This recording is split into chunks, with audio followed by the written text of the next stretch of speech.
जब जीवन में अच्छे दिन आए तो भगवान का धन्यवाद कीजिए, और जब जीवन में विपत्ति आए, संकट आए, तो याद रखिए ये दिन भी इसी प्रकार गुजर जाएंगे, और विश्वास रखिए कि ये दिन भी ठीक हो जाएंगे और ईश्वर हर परिस्थिति में हमारे साथ हैं। जय श्री कृष्णा। योग शक्ति मन शक्ति चैनल के माध्यम से मैं सरोज पवार आप सभी का अपने चैनल पर स्वागत करती हूँ, अभिनंदन करती हूँ। आशा करती हूँ आप सभी वीडियोस देख रहे होंगे।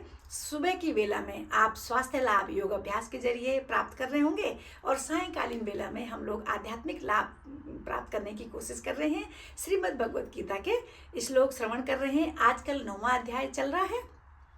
तो जो पिछली वीडियो थी उसमें भगवान ने कहा कि मैं ही सब कुछ हूँ, मैं ही सुख दुख देने वाला हूँ, मैं ही भला बुरा जो भी जिंदगी में होता है इंसान का सबके साथ, उस सब का कारण मैं ही हूँ। मैं ही दिन करता हूँ, मैं ही रात करता हूँ, मैं ही सुख देता हूँ, मैं ही दुख देता हूँ, मैं ही हर परिस्थिति से इंसान को उभारता हूँ, और मैं ही परिस्थिति को विकट बनाता हूँ। लेकिन वो अब इंसान की बुद्धि पे है कि वो किस परिस्थिति में अपने आप को किस प्रकार से ढालता है।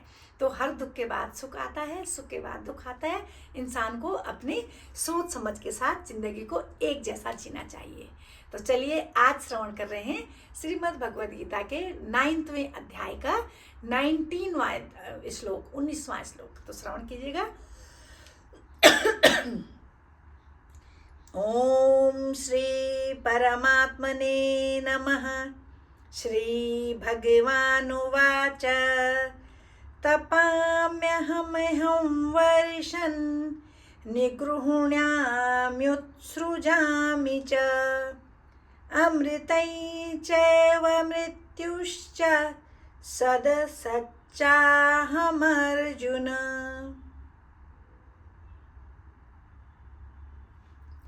इस श्लोक में भगवान श्री कृष्ण अर्जुन से कह रहे हैं कि मैं ही सूर्य बनकर गर्मी देता हूँ, मैं ही वर्षा को रोकता हूँ और बरसाता भी मैं ही हूँ, मैं ही अमृत हूँ और मैं ही मृत्यु भी हूँ।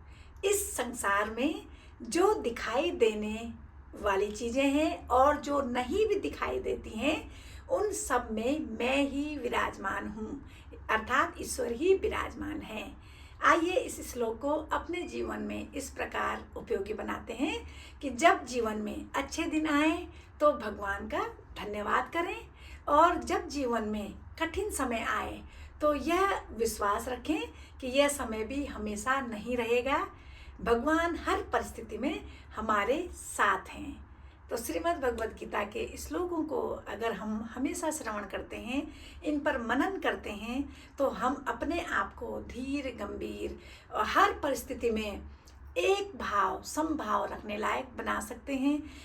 जिंदगी में सुख है तो दुख भी है, रात है तो दिन भी है, भला है तो बुरा भी है, हर परिस्थितियां हैं।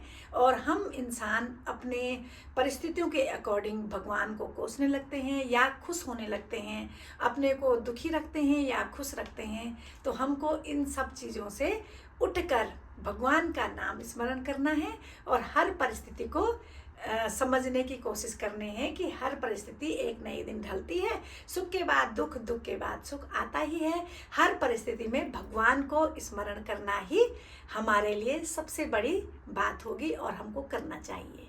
तो इस प्रकार भगवान हमको हर श्लोक में कुछ ना कुछ ज्ञान दे रहे हैं। अगर आपको वीडियो पसंद आ रही है तो प्लीज़ चैनल को सब्सक्राइब करके वीडियोस को लाइक कीजिएगा और अपनों के पास अवश्य शेयर कीजिएगा, ताकि ये ज्ञान और आगे आगे आगे बढ़ता रहे। तो मिलती हूँ अगली वीडियो में, तब तक के लिए जय श्री कृष्ण।